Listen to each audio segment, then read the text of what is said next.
I don't believe anyone gets chances like that in life. And I think when you do, if you then don't go and try and do something with that life, that second chance that you've been given, then maybe you're not that deserving of it. I think I am deserving of it. I think I have this phenomenal opportunity now to go and do good things, and that's the purpose element. I want to be involved in some way in making things better for others, because that's my start. But I have to go big and I have to go hard because I got this second shot.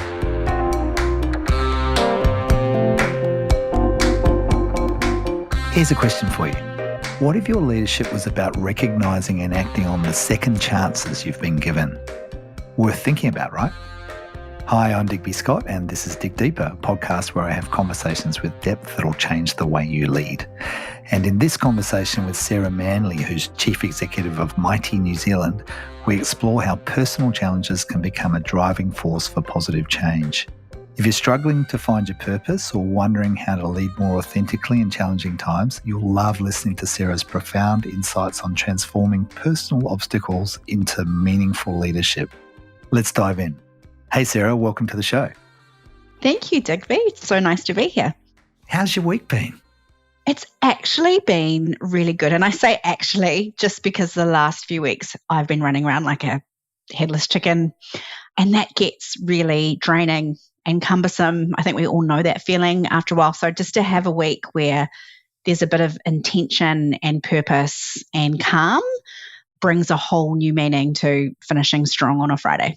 It's a Friday. Yeah. What do you reckon was different that created that experience of this week? What wasn't there, or what was there that made it a little less frenetic? Well, to be frank, less meetings. You know, you have those weeks where you're doing sometimes back-to-backs, or I find too a lot in my role out and about. So sometimes it's just even the logistics of getting, you know, from one meeting or I'm right in the middle of the town and actually then I need to get out west and then I need to circle back. And then often as, you know, parents or caregivers, aren't we? We're then doing all the other things around, you know, around that. So there's just those weeks that you don't know if you're Arthur or Martha, or you're coming or you're going. And this week there just wasn't as many meetings, quite frankly. And actually, you've triggered my memory, because at the beginning of the week, we were meant to have a senior leadership team meeting, and we all decided collectively via our WhatsApp chat, we're not doing it this week. The best thing we can do as a team is to gift that hour and a half back, give everyone back some time, and everybody do with it what you will. And it just changed, I think, the week for everyone. So thank you for asking that. It was because we started off not having a meeting on Monday. It's that first decision of the week that sounded like it set you up for the rest of the week. It did. And I reckon, meeting culture, it's just meetings because that's what we do. I love how you deliberately ask the question, do we need this? What's the purpose? And actually, what's the higher purpose that we all want to be moving towards? Which is, I think that's incredible. I wish more of the organisations I worked with had that as a question at the start of the week. How do we want to spend our time? Yes, I think that's a really important question, because we don't realise how quickly we just get into habits. You know, we just keep doing what we've been doing because that's what we do, and a meeting would make sense because theoretically we'll be collaborating and there's teamwork and there's communication. So we're doing all the things we're meant to be doing, but actually it doesn't need to be through the form necessarily of a meeting to achieve that. Can I just double down? I'm interested in what led you to ask the question in the first place, you know, on Monday morning or Sunday night when you're thinking about it? It was quite selfish. I was feeling drained. So I was doing a little bit of reflection, and I'm a real high energy people person. And so I'll get into a meeting with anyone really, but I was sort of like, oh, Monday, I just don't, it's not that I don't, you know, the team's fabulous.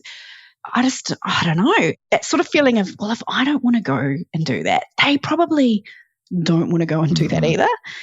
And then you do the whole, well, actually, what do we need to talk about?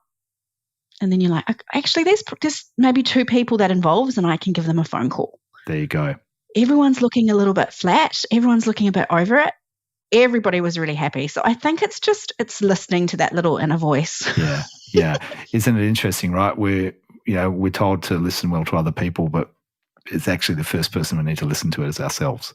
Yes. Yeah, Oh, that's yes. brilliant. And then you acted on it, right? Which Yeah. some people might find a bit courageous. It's like, hang on, maybe other people do want this meeting and I'm going to be seen to be not committed, something like that. Yeah. I'm a big believer in gut instinct. And I know it sounds a bit Oprah because this actually did come from Oprah, but I think it's brilliant. And that is, she always said, I don't listen to my heart and I don't listen to my head because they're both sending me messages, conflicting messages. But your gut instinct, your gut will tell you every time. And I think there's something about that gut instinct.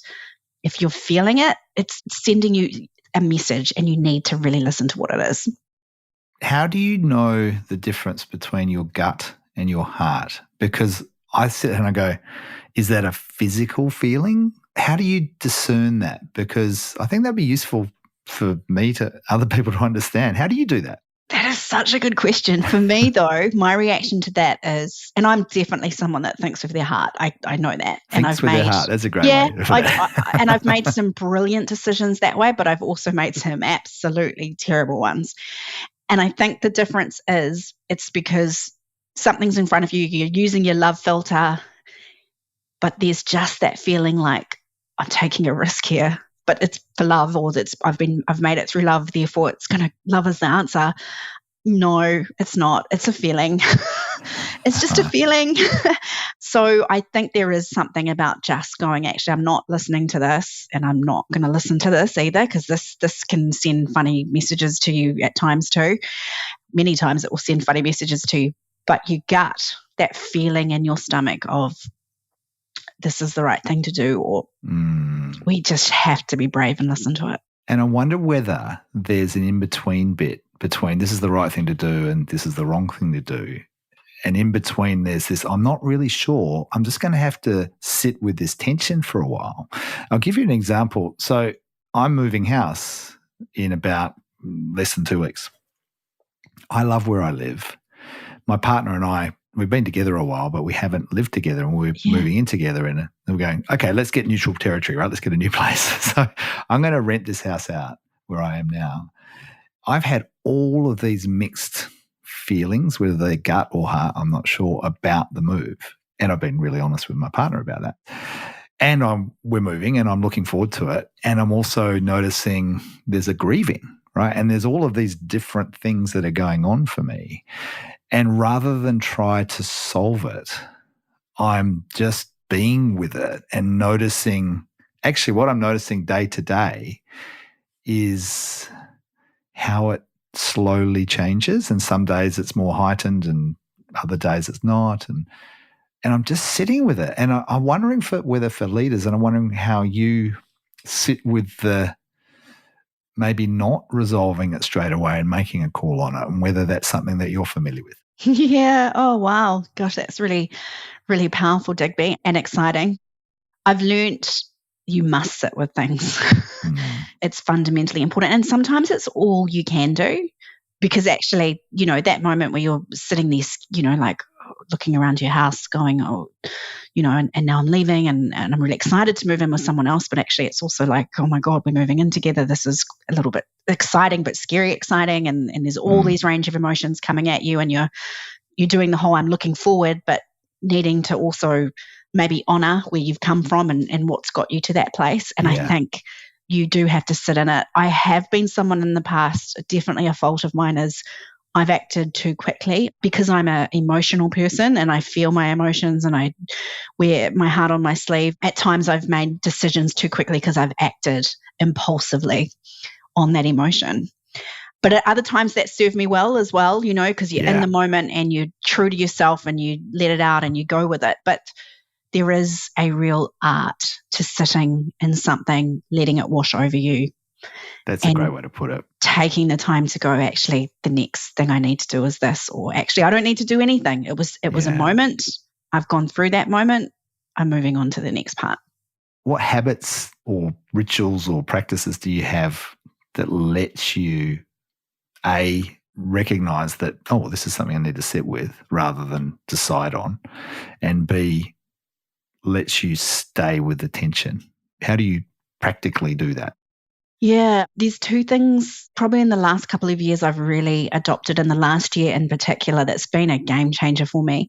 And that has been taking the time to journal in the morning and reflect on the day ahead and the evening before. And it takes me, maybe 5 minutes. I think when people hear about this, they're like, oh, I don't have time for that. It takes me no more than 5 minutes. And I've got this wonderful journal that I sort of follow, and it's got great prompts in there. I mean, there's a lot of things out there now, but gosh, that's made a difference for me. It has made a massive difference for me because I have to reflect on things that either were fabulous and why were they great, and that, really high energy. And I have to sit there and think about what I really want to intentionally and purposefully spend my time on for the day ahead.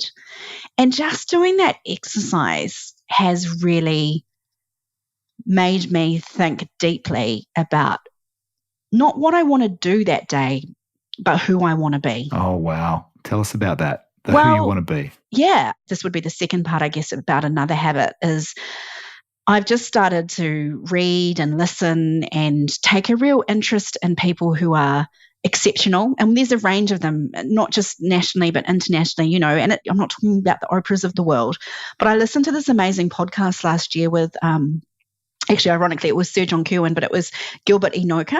Mm-hmm. And he talked about we're all too busy doing to-do lists instead of doing the to-be list. Yeah. And he talked about in his work around sort of being a, mental health life skills coach for some of the most high performance teams in New Zealand and in the world, was he would sit down and think about actually who's the leader I need to be today. And what's that going to involve? And so it's not the transactional, I've got to do the board reports, I've got to speak to this funder, I've got to do this, I've got to do that. It's actually, how do I need to show up today? But if you don't set the time and energy and space to actually think about that and craft that up, you can't be those things. So journaling has been a really big difference. And like I said, actively going out and listening and hearing other rituals that people have put in place. It's as simple as that. And it's kind of true, but once you start talking and connecting with people who inspire you, you yourself just want to do better and be better. Yeah, you get inspired by the company you keep, right? And if you hang around people that have integrity, that are people who are looking to be the best version of themselves every day, and they're very intentional about that, you can't help but be lifted, or at least invited to be lifted, and that's absolutely brilliant. There's a tool I developed through when I used to do a lot of coaching work called Bigger Me. Don't say it too fast, but Bigger Me. And there's two versions of us. There's Bigger Me and Smaller Me. Yeah. And the Bigger Me is the intentional one that you want to show up, that you're capable of being. And Smaller Me is a bit more of a fear-driven one that is a bit more, that version that shows up maybe a little bit more often than I'd like. Yes. And we need to know both of those versions. And then I love your idea of essentially you're journaling, what's the bigger me look like today? And that serves you in terms of, okay, there's some tension that I'm noticing. All right. And so maybe I don't need to solve that today, but I just know I need to be with it. And I need to be the best version of me with it. Yeah. And also just being honest and real about these days I'm the small version of me, or I did not bring the best version of me today. And why? Sit back and think, okay, why did I show up that way in a meeting? Why did I ask a question in such a sort of rude and patronizing manner?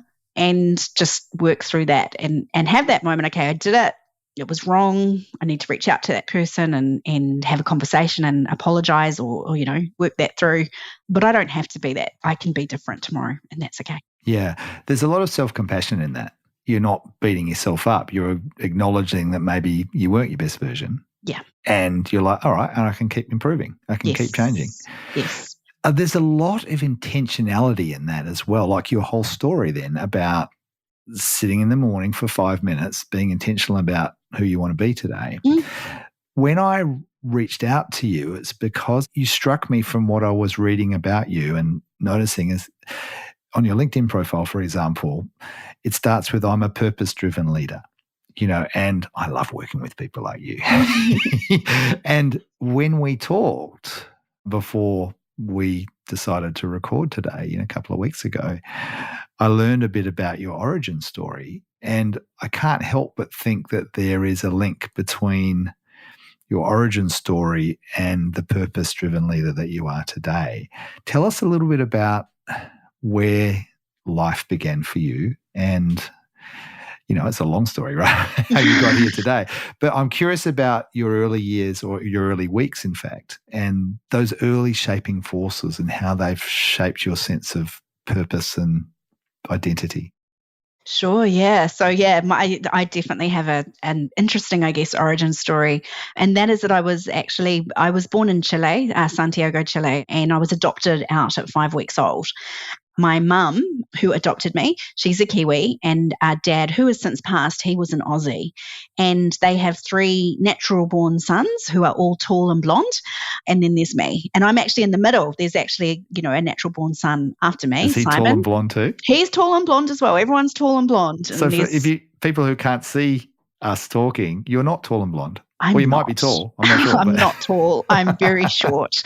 So really, I was incredibly lucky. So my parents this is absolutely random, 43 years ago, friends of theirs had adopted a little girl from Chile, and mum and dad fell in love with her. They were living in Australia at the time. I have dual citizenship now, Australia and New Zealand. And they sort of said, we want to do this. We want to give a child somewhere internationally who's in horrible circumstances an opportunity in life. And so they also decided, couldn't speak any Spanish. These were farmers in Australia, outback Australia, and they kept it quiet. They decided not to tell anybody, I think they were, other than parents at the time, that they wanted to adopt a person from Chile, ideally a girl. And, they did it all through lawyers. And I look back on it now, I've got all the paperwork, and it's just incredible. And it just so happened that it was me. The story that we all understand and that mum and dad had verified is that my birth mother was a domestic worker, so probably a maid or working in a home for a wealthy Chilean family, and obviously something happened in that house. We're sort of putting one and one and together here to work this out. But when she went to the man involved and said, I'm pregnant, he said, I don't want anything to do with you or the child, but I'll pay for you to give birth in the hospital, which was quite a big thing back then. So. And then she was very clear. She got a social worker involved and said, I can't have this child because I can't look after her. So I'm going to put her up for adoption. And it's in the papers. It's incredible. But she was really clear. She has to get out of Chile because she will not have a life if this child stays here. So, which is, looking back on it, wow, what an incredible thing to think and do, and selfless. Yes. And I just can't even imagine really having to do that or think like that. And it just so happened this all culminated, and my parents came and got me out of an orphanage in Chile at 5 weeks old. And at the time we went back to Australia, and that was how I got now a life that I certainly never would have had if I was growing up in Santiago. How does your knowledge of that story, because you tell it so clearly, you've clearly dug into it and reflected on it. How do you think that shapes how you show up today? It's really my driver, Digby. It is what shapes me. It is my why, because I don't believe anyone gets chances like that in life. And I think when you do, if you then don't go and try and do something with that life, that second chance that you've been given, then maybe you're not that deserving of it. I think I am deserving of it. I think I have this phenomenal opportunity now to go and do good things. And that's the purpose element, is I've come from a family and parents who did this amazing thing and made one person's world, just through one big decision, but, made my whole world better and different. And that was my driver all my life. I want to do the same. I want to be involved in some way in making things better for others, because that's my start. But I have to go big and I have to go hard because I got this second shot. So it's this innate thing in me that just drives my why all the time. That's amazing. So you're Chief Executive of Mighty. For those of us who might not know much about Mighty, tell us, what's Mighty about? Yeah, so Mighty is delivered through the Sir John Kirwan Foundation, and we deliver evidence-based mental health education into primary and intermediate schools throughout the country. So it's a whole school approach over 3 years where we send in a coach, and that coach embeds that mental health education through the curriculum to make sure it's as normal as maths, as science, as English. It's really comprehensive. It's got to be that 3-year partnership to really embed the learnings and shape how a school shows up and what it does. This is the brainchild of Sir John Kirwan, who has been the face of mental health in New Zealand for many years. And he woke up one morning, saw that we had the worst youth suicide rates in the developed world at that time, and said, I'm still not doing something right. Something's not working here. So that's how Mighty was developed. And we're 5 years in now, and we're in over 200 schools and reaching about 77,000 students. And we want to get to every primary and intermediate school to deliver this. That's incredible. Let's go in the Wayback Machine a little way. Before you joined Mighty, you could have gone in many different directions. Given you're so purpose-driven, you want to ensure others get a shot at a good life. Why did you choose this this direction? It was a bit funny. I saw the role advertised, and I'd met, I think like a lot of people have heard JK talk about mental health, and I had an opportunity once to be in a meeting with him, and I was quite taken with him, in terms of his vulnerability and the things he wanted to achieve. And then I'd been keeping an eye, I guess you could say, on some of the work of Mighty. I'd heard about them, and I remember thinking, oh, this is awesome. And then when the role came out, so it was almost 2 years ago now for the CEO, I sort of saw it and I was like, ooh, am I ready to be a CEO? I don't know. And then within 2 weeks, I started to get messages from completely, random people in different parts of my life going, Sarah, have you seen this role? It's you. And by the time I sort of got that 4th or 5th message, I was like, okay, the universe again is sending a sign. You saw it. It moved you. People are contacting you saying, this is you. Do it. Just do it. If you might not even get an interview, you might not make it. It doesn't matter. But just imagine you might. Lo and behold, here you are. Here I am. It's that gut at work again, isn't it? And it is. And the listening, right? Yeah. The listening, not just to yourself, but the messages that are coming in. That's fabulous. And you clearly, just your energy around it. It's like, this is me. This is who you are, right? And this is serving a big purpose. I love this idea of purpose. I'll often do work with leaders, particularly up-and-coming leaders, around what's your sense of purpose. And it's interesting, there's sort of 2 answers to that. One type of answer is I'd call it attention in. It's about me finding meaning in my life and me being the best version of me and all of that, right? And then there's another set of answers, which are I'm here to serve something bigger than me. That's really what purpose is about. It's not really about you. Yes. It's about a cause. It's about a mission. It's about changing something for the better, and you're an agent of that in some way. Absolutely. Yeah. And it's so true. It's not about me. Yet the irony is, it's all about me in the sense that this is what I want to do, and this is what I want. This is how I want to be part of it, and this is what I think I can add, and here's how I want to work with others to make all those great things happen. So it's, finding your purpose and staying really true and aligned to it. It's really powerful. Tell us about how you've discerned that. Your journey, like all of our journeys, right? It's a windy, messy, confusing one, and we go down some, blind alleys. I'm assuming with you that's the case. Yeah. Tell us about stories where you've kind of woken up to that sense of purpose, examples or triggers or, pivotal events or people. Yes, gosh, that's so true. And I think the versions of ourselves, the best versions of ourselves, are often in those moments that no one sees or no one knows or understands what's going on back here. And I'm quite open to share that just even in the last year, I had a really horrible situation, and it was at a really defining moment of my life. So I was happily engaged, recently engaged, very happy, had met this wonderful man, and he was wonderful to my son, and a whole heap of things. And long story short, he began to have some mental health issues, which of course I wanted to be really supportive of, because it all happens to us, and you want to support the person that you love.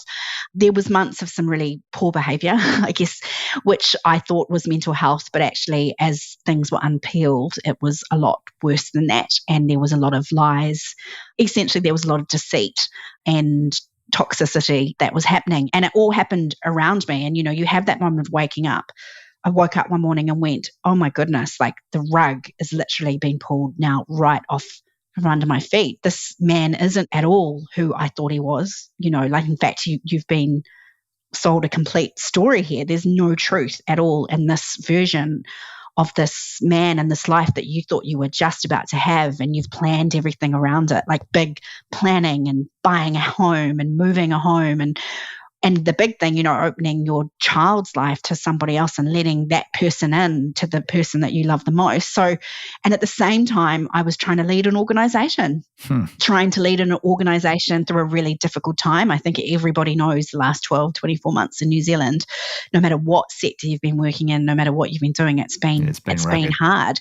And suddenly I'm there and I'm like, I want the world to swallow me up. How has this happened? Like I'm meant to be at the top of my professional game and personal, like it was all so exciting. And now my whole world has flipped on its head in front of everybody in like 15, 20 seconds. But in that moment where it suddenly became clear to me that, oh my goodness, okay, this is rock bottom. Like you are here. This is literally, you are now at rock bottom. It was that moment that I went, okay, Sarah, it's happened and it's horrible and it's going to take a while to work through.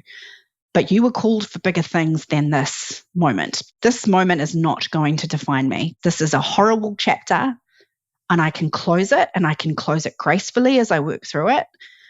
But this is not where it ends for me. This, in fact, if anything, is going to motivate me for that next chapter to do better and to never find myself in a situation like this again, and to pick up on the little things that we feel, but we don't unpick them because we're thinking with our love filter, and actually be really unstoppable in saying it's only up from here. Yeah. If you have that sense of purpose, I really believe this, if you know your purpose and you have a strong conviction about wanting to achieve things or do things or be someone, when you're at rock bottom, it will get you through. Be it slowly, it will get you through. That's an incredible story. And there's something about the way you said, and I'm paraphrasing, you are meant for better things than this or bigger things than this. There's something about that.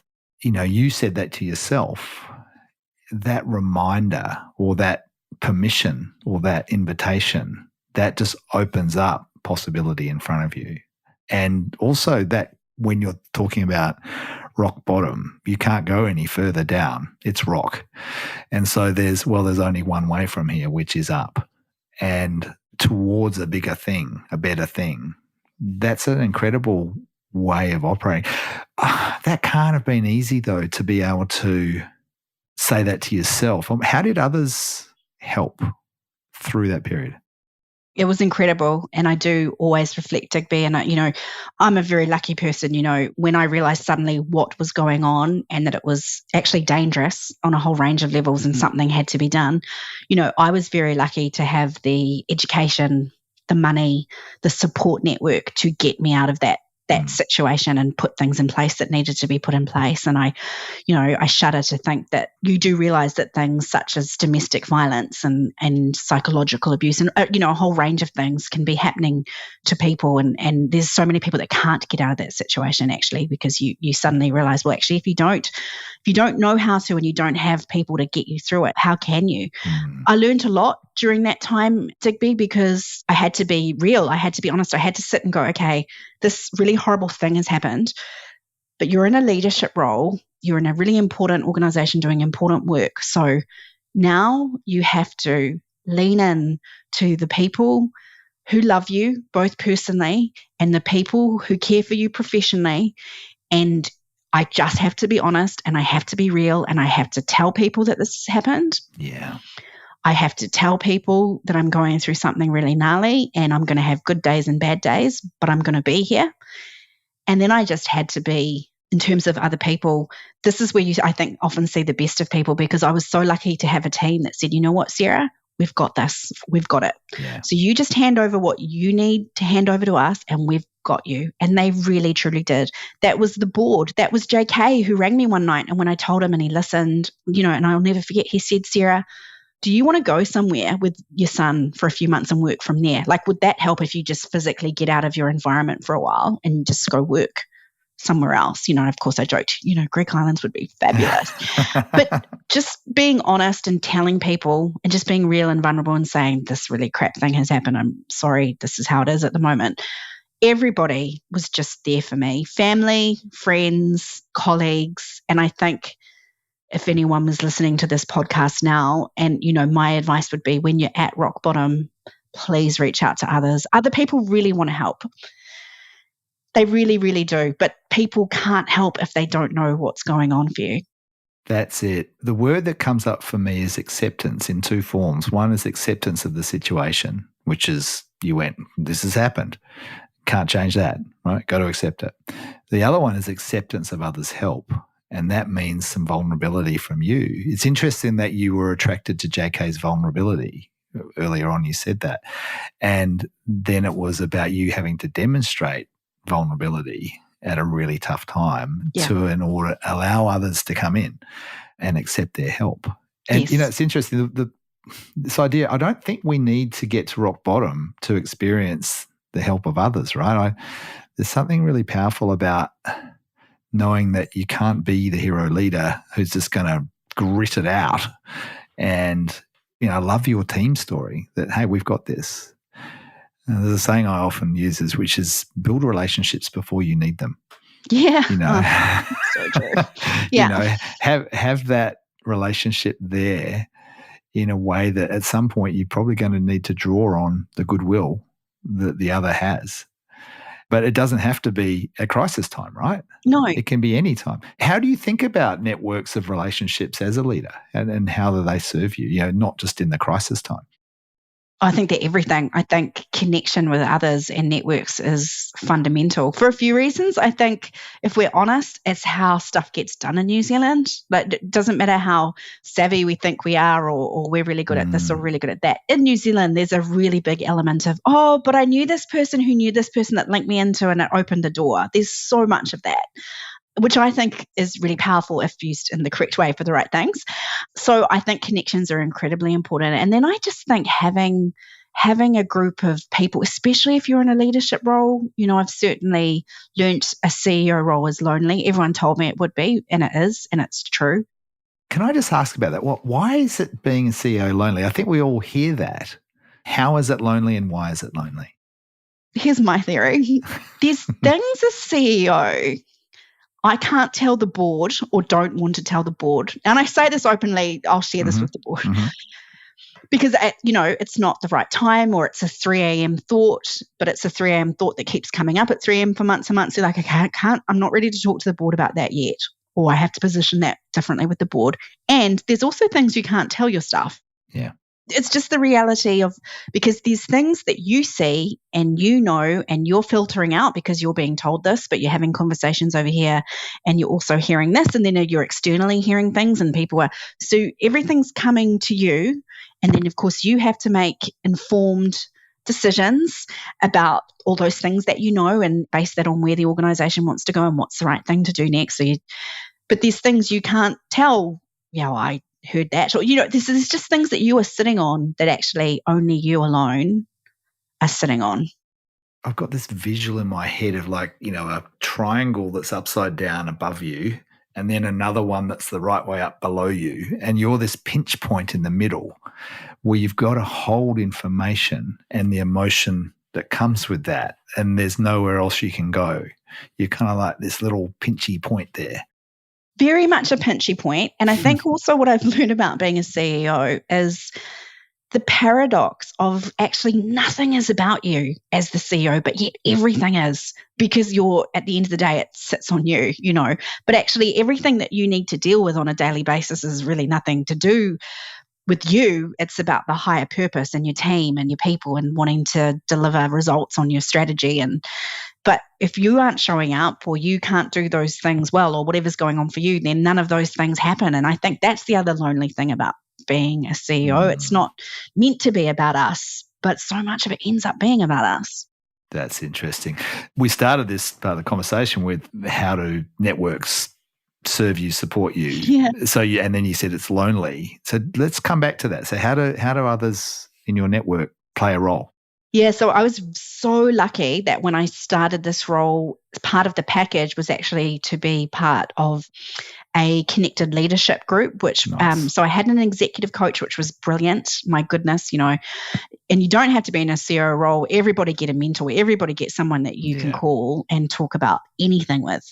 That's so important. And then Sue Watson, that was with Dr. Sue Watson, she linked me into a group of other senior women. And to this day, or even this week, that's probably what also made the week fantastic, is I was meeting with these women, having a coffee and donuts, and we sat there for 2 hours and everybody shared what was going on for them. And it's real in that room. We don't come in and talk CEO stuff. We come in and just talk real stuff. Talk human. Actually, yeah. And it's just so important to have networks like that. It's funny, I was hearing a story yesterday about not a CEO, but sort of one level down, talking about how we're paid to be busy. And I felt myself just kind of like get all squirmy with that. And your story of meeting with these women senior leaders, 2 hours talking about yourselves. This person I'm talking about might look at that and going, no, that's not what you should be doing. But clearly there's value that translates back to how you show up when you're on.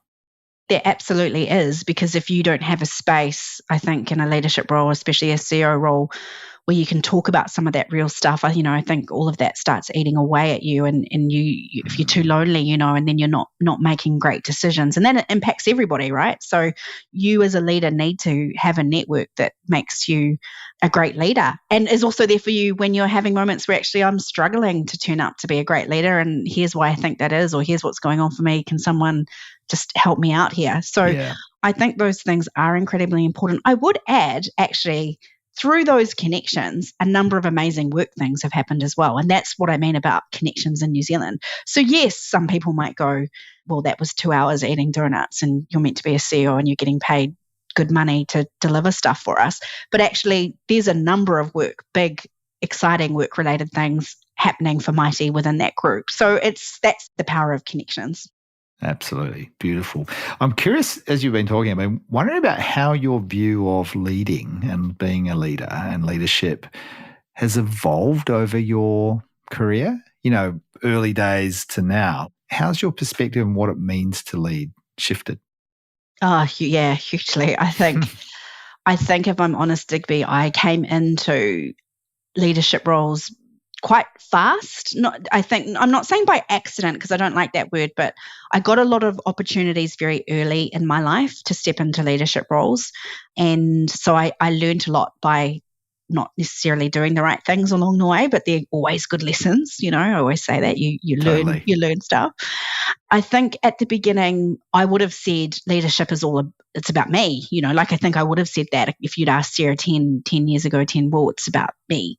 That's what I realize now. It's not about me. It's definitely about something bigger. And I'm just one part of that puzzle, sort of putting it all together. And certainly as a leader, your ability to work with others and get on with others and really actually just be a likable, good, decent person with integrity to help get stuff done is fundamentally important. So I probably came a little bit through that era, Digby, too, of, I thought leadership was the woman in the corner office with the shoulder pads on and the high heels and power lunches. And, that probably was the era of what I was looking up to.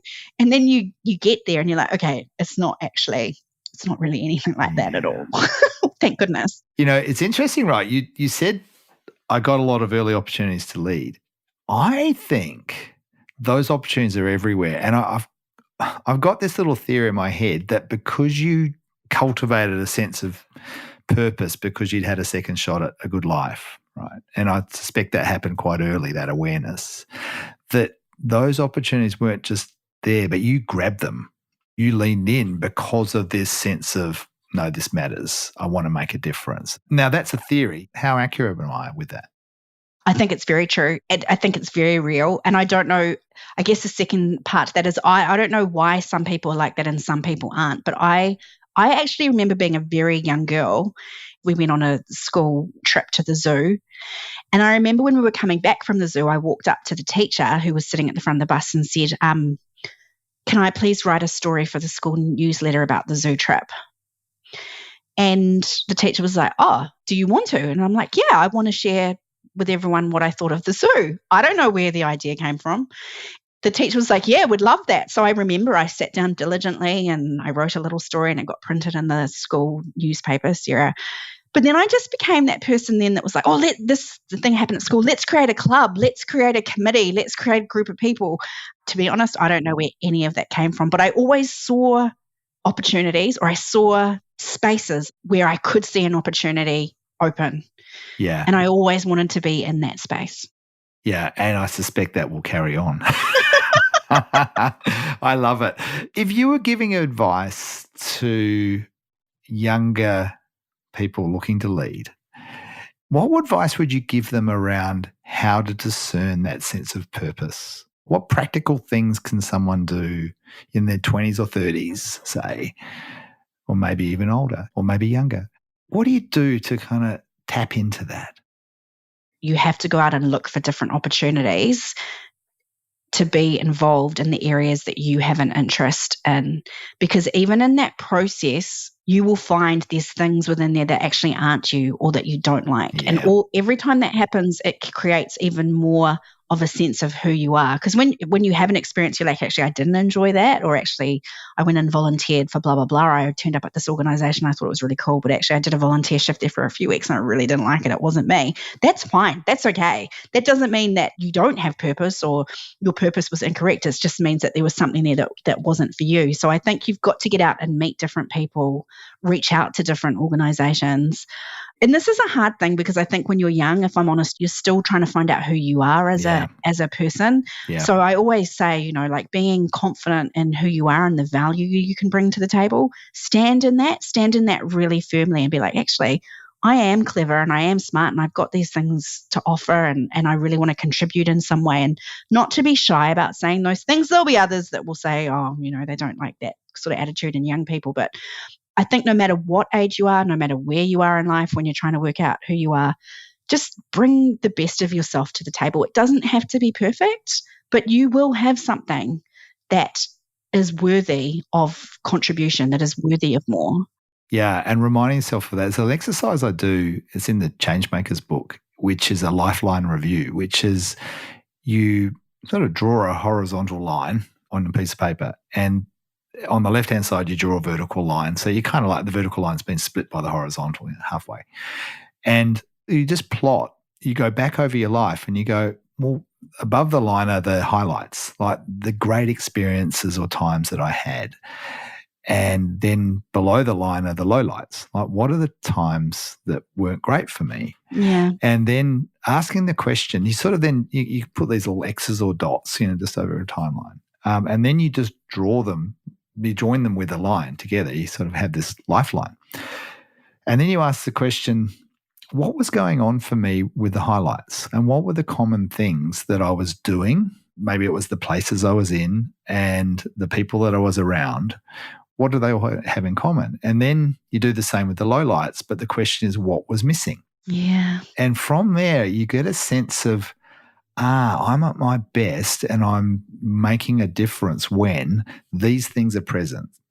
And then from there, it's like, okay, more of that, please. How do I bring more of that into my world? And it also gives you a sense of what gives you most meaning.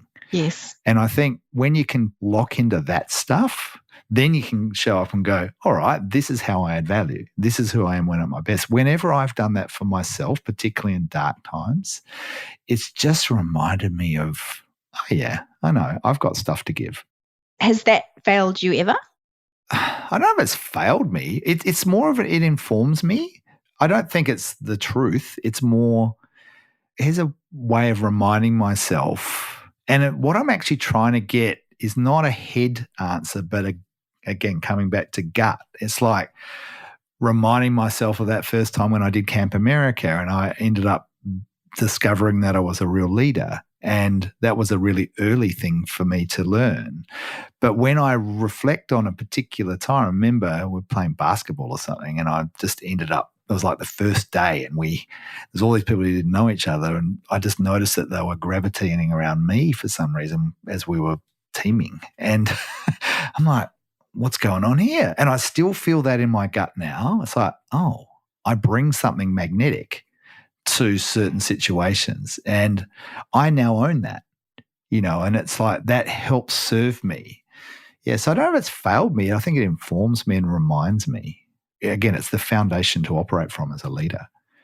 This has been fascinating. I'm wondering about, are there topics we haven't touched on that you'd love to dig into for a little bit?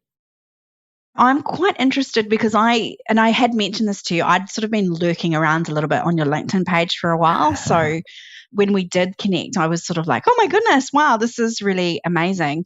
And you do have this definitely magnetic ability to connect with others and create spaces to have really important conversations.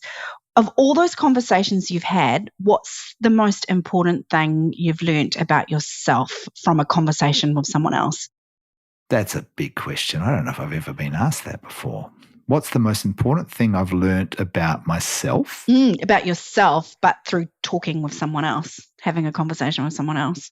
I have a stab at that. That I'm more powerful than I realise. I think for a lot of years I played small. Yeah. And I think that smaller me still shows up every now and then, but I recognise a lot faster. People that see me, know me, remind me of the impact that I have. She's in the Changemakers book. The first line is, you cannot not impact. You will have an impact. And I'm almost writing that to myself. Yeah. And I remember working with a counsellor who was years and years ago. I was just going to try and work myself out. I think I was in my 30s. And he was very blunt. He's this grumpy old guy. He walked with a cane, and he said to me, geez, you talk yourself down. When you walk in this room, you have an impact. And I've had those conversations a number of times when people have said, oh, you're like a barometer, right? Like when you're down, the room is down. When you're up, the room lifts. Yeah. Thanks for asking me the question. It's nice to be asked. Yeah, I just genuinely wondered because I guess the second part to that is, and this is the nosy, people always talk about, I'm curious. I'm like, I'm just nosy. Are you the sort of person that sort of sits in it? Could you sit in a cafe and people watch all day? Are you that kind of? Oh, yeah. Yeah, and actually I probably do more than watch. I'll probably go and talk to a few of them. It's funny actually when I've done that, discerningly. Yeah. It's fascinating the conversations that you can have. And, just being curious about other people. People love to be seen, don't they? Yeah. So I feel seen by you right now, by you asking me these questions. Thank you. No, it's completely my pleasure. I think I would love to sit in a cafe with you and we could just drink coffee and people watch and do stories. And because I also make up stories about, oh my goodness, I think, which is a terrible thing to do. But, it's just using that analogy but also that people actually want to be seen. This week I was mum help on one of my son's school excursions. I'm a little bit ashamed to admit this, but I'm speaking honestly. There's been a woman who we usually pull into the school car park around the same time. We've never really talked. We've sort of given each other the odd wave, but not really. And in my head, I had sort of put her in a box. There was something about her driving that slightly annoyed me because she's quite slow and cautious in the car park, which, by the way, everybody should be. I said she's doing the right thing, but sometimes yes. I'm just like, I'm like, oh, can you just speed up just like a tad? Like, come on, people, we've got places to go. There's no kids around, isn't it? And I'm just like, oh, annoying, frustrating. Like, I feel like this woman's frustrating. Never spoken to her, right? And then she was part of the parent help on Wednesday, and she was coming specifically because her son, and I'd never actually seen exactly what child she was picking up because I'd seen different people get into her car, so I wasn't, She was coming because her son is autistic and his usual school support person wasn't able to be there today, so she'd taken the day off work to come and be with him so he could participate with the other kids. And I got to spend quite a bit of time with her because she was in the group that my son was in too. And she was just the most amazing woman. who had this beautiful story about coming out from the Philippines and how she's setting up life in New Zealand. And I loved hearing her talk. I loved watching her engagement with her son and just thinking, my goodness, Sarah, you have no idea how lucky you are to have the life you have. And also, but just with that, Sarah, you made all these assumptions about this woman based on how she was driving in the car park. And you had no idea there was this depth and there was this story and there was all these things going on for this woman. But you took the time to talk and listen. And wow, what a great, and I'm like, now I want to run into the car park to her today because I want to go up and say to her, I so enjoyed meeting you and I so enjoyed meeting your son. And I hope we get to do a few more mum things during the year. I love that. Everyone has a story. Everyone has a story that we don't know about. Yep. And we'll probably never know the full story. Man, we don't even know our own stories half the time. So, but that curiosity and the connection that came from that curiosity, that's an incredible story. Thank you. Talking about a pleasure to meet, I mean, I've really loved this conversation. Oh, me too, Digby. Beautiful and warm and exploratory and exactly how I hope dig deeper conversations to be. So, yeah, we've gone deep. What have you learned or been reminded of during this conversation? That we all can make impact and that we have impact. So that spoke very strongly to me when you talked about that. I loved your talking about the different diagrams and visual tools you're using, because even when you talked about when I gave the CEO being lonely and you sort of talked the triangle and the pinchy point, I was like, oh, actually when I journal, sometimes when I have a pinchy point moment, I want to unpack that a little bit. So I think though, Digby, really, if anything, you just continue to reignite for me why I do what I do and why I love meeting new people. That's the power. And also our shirts are fabulous. So it was meant to be. For those listening and not watching, before we started recording, Sarah's wearing this beautiful, flowery, bright, vibrant top and I was wearing a black T-shirt. And I said, I think I need to level up my outfit. So I rushed off and I got a Hawaiian shirt, a bit like Rick from season 3 of White Lotus. And I'm wearing that now. So we're looking pretty funky and cool and colourful. For sure. It's been great. Sarah, how can people, if they wanted to track you down, find you online, where would they go? I'm the easiest person in the world to find. So the best place to go and look for me is LinkedIn, Sarah Manley. You'll find me there. I'm in bright pink. You can't miss me. But I am also on Instagram and Facebook, if that's your thing. But LinkedIn is probably best. And I'm also at sarah@jkfoundation.org.nz. Love connecting with people and love meeting new people. So, yeah, would love to hear from others. Wonderful. And that's for the spelling is Manley. Correct. Sarah, it's been awesome. Thank you so much. We'll see you soon. Thank you.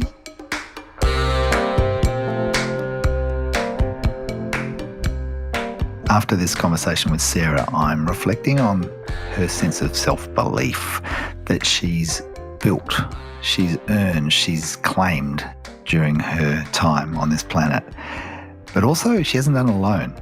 Others are so important to help you, remind you of who you are and as a leader, as a human, and the importance of bringing in others to be vulnerable and to ask for their help. Because as she said, people love to help. That's something that I'm really struck with from this conversation. What about you? I'm curious about what's still resonating. What has it got you thinking? Maybe what might you go and do or try? A couple of tools that you might find useful. One is the Bigger Me tool that I mentioned in the conversation.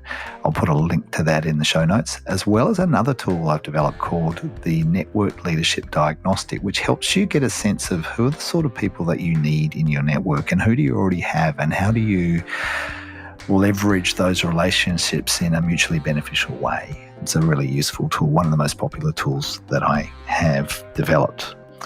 You'd also might like to listen to episode 15 with Hazel McLaurin, where we talk about the value of mentorship. I think it's a really lovely link and complementary episode to this one.